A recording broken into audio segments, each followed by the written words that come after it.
चिन्तयामि सततं मयि सा विरक्ता साप्यन्न यच्छति जनं स जनोऽन्यसक्तः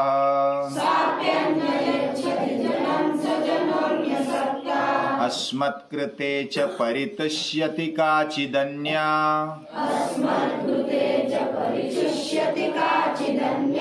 धिक्ताञ्च तञ्च मदनञ्च इमाञ्च माञ्च धिक्ताञ्च तञ्च मदनञ्च इमाञ्च माञ्च।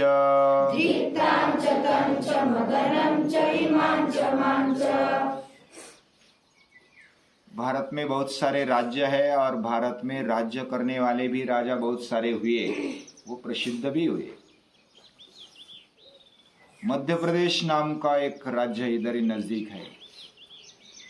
हाँ, मध्य प्रदेश के भी कुछ विद्यार्थी है। और उधर उज्जैन नाम का एक बड़ा शहर है ना।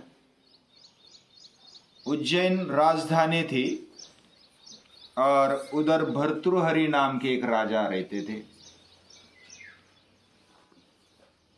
वे राजा वैसे पराक्रमी भी थे, लेकिन हमारी भाषा में कहे तो वो रंगीन थे।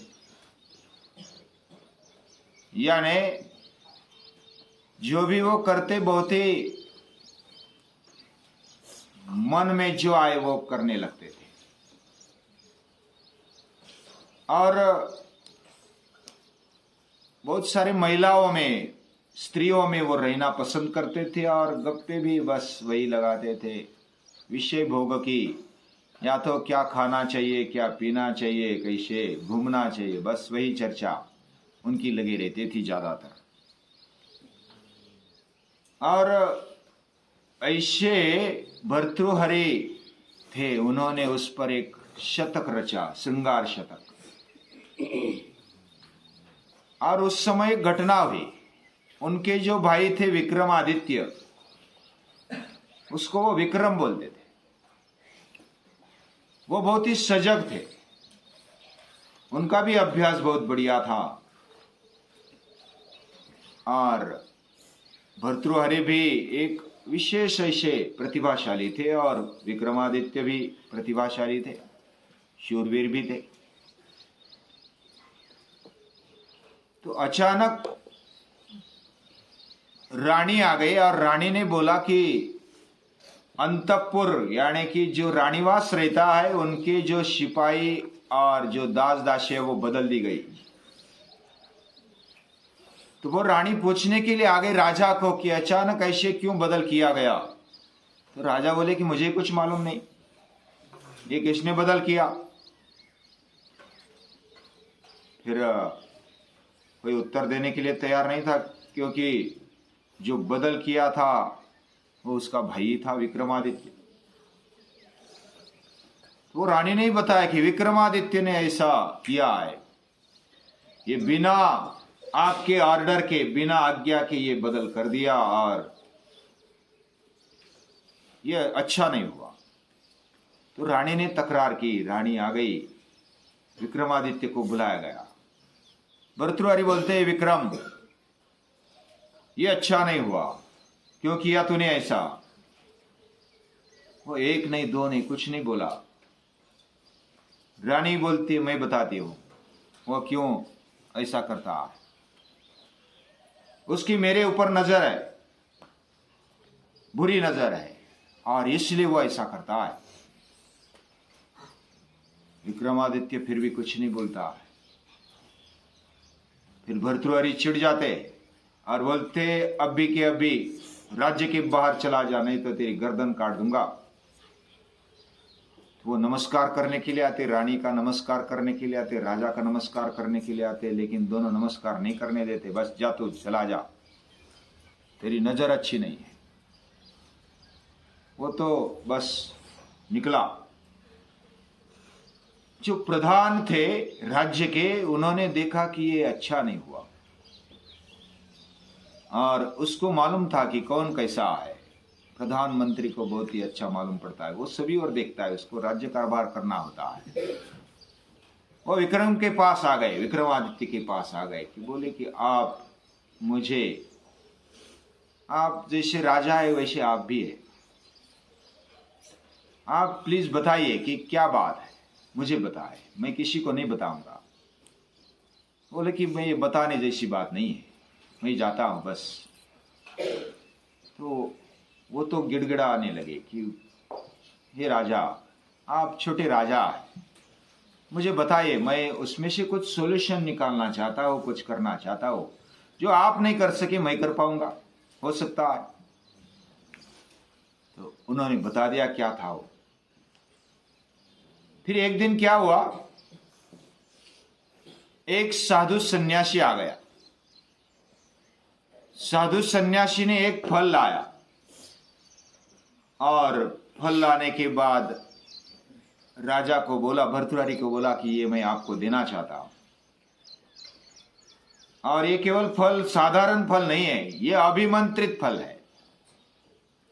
इसमें वेदों के मंत्रों का अभिमंत्रण किया है और ये फल खाने पर जो भी खाएगा वो चिरीवान बन जाएगा, जवान बन जाएगा। तो ऐसा मुझे लगा कि आप अच्छे राजा है तो आप इसको ले लो, आप अच्छा भोग भी भोग सकेंगे और अच्छा रह सकेंगे। वो फल दे दिया। राजा को लगा कि ये मैं खाऊंगा तो मैं अच्छी तरह से भोग नहीं भोग पाऊंगा, जिसके बारे में मैं अच्छे सोचता हूं, जिस पर प्यार करता हूं, यानी जी जान से प्यार करता हूं, उसको मैं दे दूं। तो वो रानी के पास जाता है।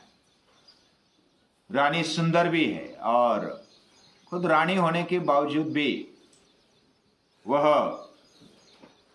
कुछ अलग सोचती है। फिर भी राजा को पता नहीं, राजा ने ऐसा समझकर दे दिया कि रानी मुझ पर सबसे बढ़िया प्यार करती है, तो उसने वो फल किसको दे दिया, रानी को दे दिया। तो रानी के पास जाकर उसको बोला कि ये खा जाओ, अभी अभी खा जाओ मेरे सामने। बोला कि ऐसा नहीं, मैं सुबह महादेव की पूजा करूंगी, उसके बाद मैं खाऊंगी। तो बोला कि ठीक है, एक दिन लेट ही से कोई बात नहीं है, कल खाना। वो निकल गया। उसके बाद उस रानी ने, जो उधर एक अच्छा खासा उनका नौकर था, उस पर वो नजर रखती थी, प्यार करती थी, तो उसको दे दिया। आप अच्छे रहेंगे तो मैं अच्छी रहूंगी, ऐसा सोचकर उस रानी ने उसको दे दिया वो फल। फिर वो जो नौकर था ना, वो किसी वेश्या पर प्यार करता था।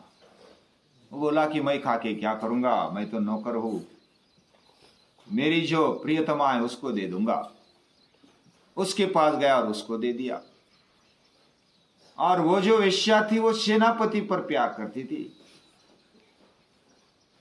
सेनापति को वो फल दे दिया। फिर सेनापति फिर ऐसी स्त्री पर प्यार करता था, वो सेनापति, उसने उसको दे दिया। वह भी वेश्या थी, लेकिन वेश्या राजा पर प्यार करती थी, भर्तृहरि पर। बोला कि मैं खा के क्या करूंगा, मैं तो वेश्या व्यवसाय करती हूं, लेकिन मेरा राजा अच्छा बने, वो सदैव जवान बना रहे, और इसलिए वो फल उसने उसको दे दिया। किसको, भर्तृहरि को दे दिया। तो उसने देखा कि यही फल मैंने दिया था रानी को और वही फल मेरे पास आ गया। वो विचार करने लगा, रानी को बुला लिया, ये क्या बात है, तूने फल खाया? बोलती कि मैंने खाया, महादेव की पूजा की और फल खा लिया। उसने दिखाया, ये फल फिर कौन सा है? उसको मालूम पड़ा कि ये क्या बात हुई। वो तो बस दौड़कर चली गई।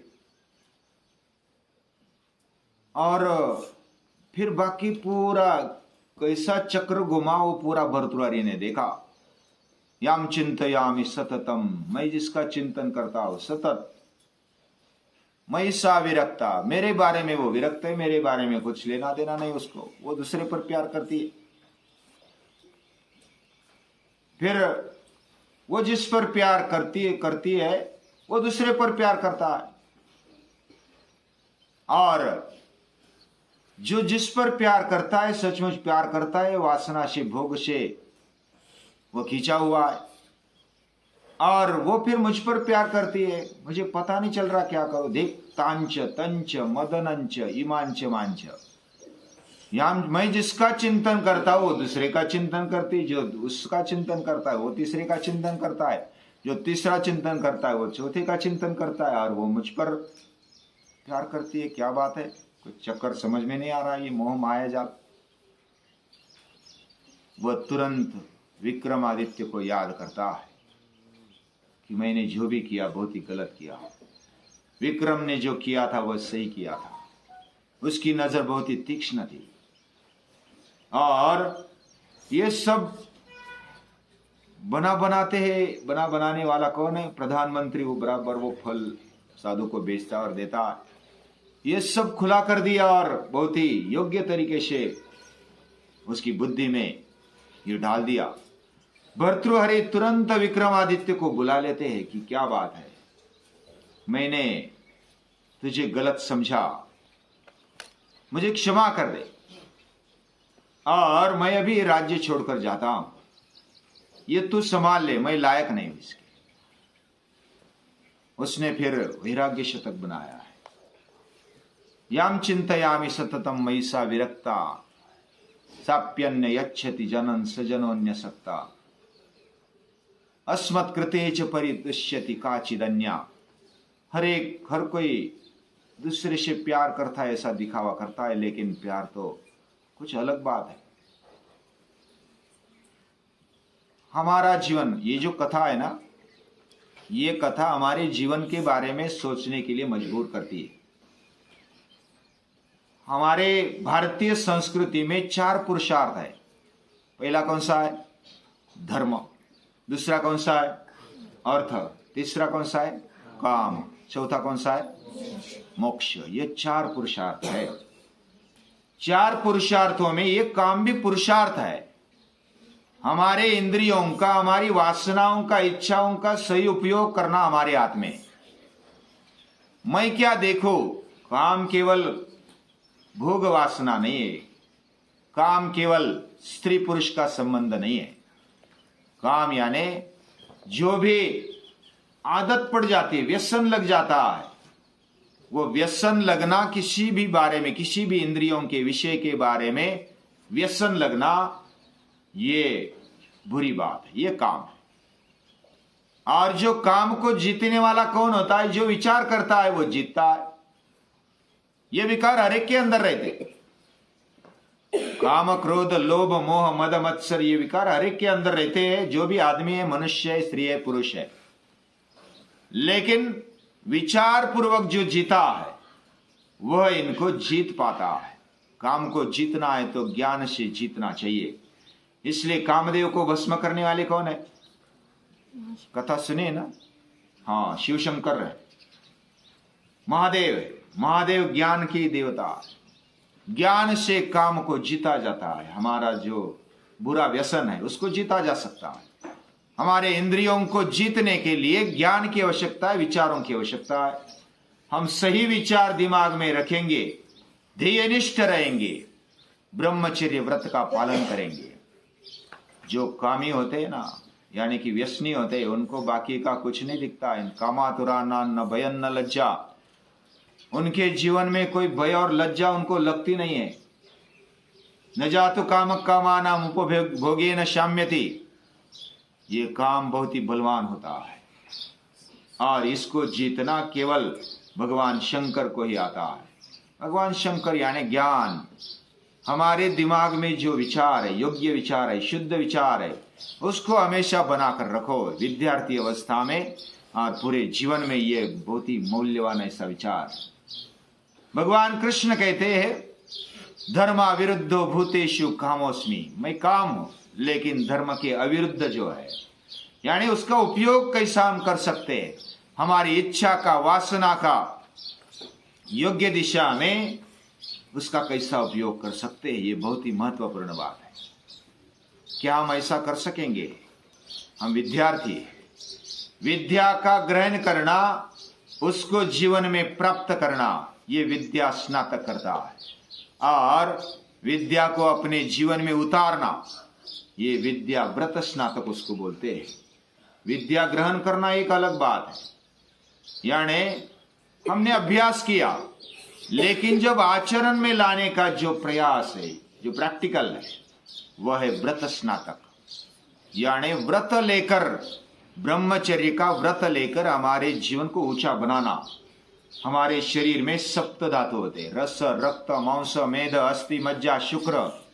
और शुक्र यानी वीर्य होता है, वह शक्ति या तो बीज होता है।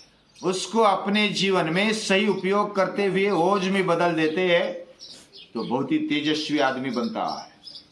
जैसे महापुरुष बनते, उन्होंने अपने शुक्र का ओज में परिवर्तन किया है।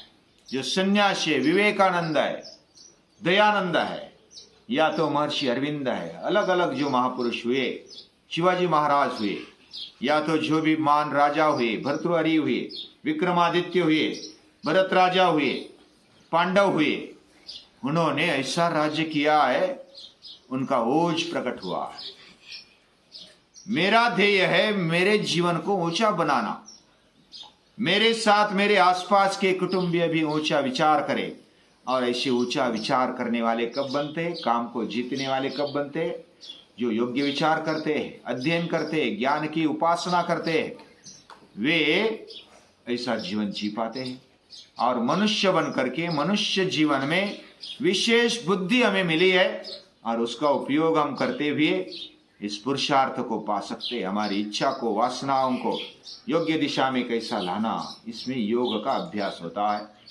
योग हमारे जीवन में योग्य दिशा देता है, हमें पात्र बनाता है, हमारा जीवन ऊंचा बनाता है। ऐसा योग हमारे जीवन में आ जाए और हम पुरुषार्थ करें, चारों पुरुषार्थों को सही तरीके से अपने जीवन में लाए। सभी को नमस्कार।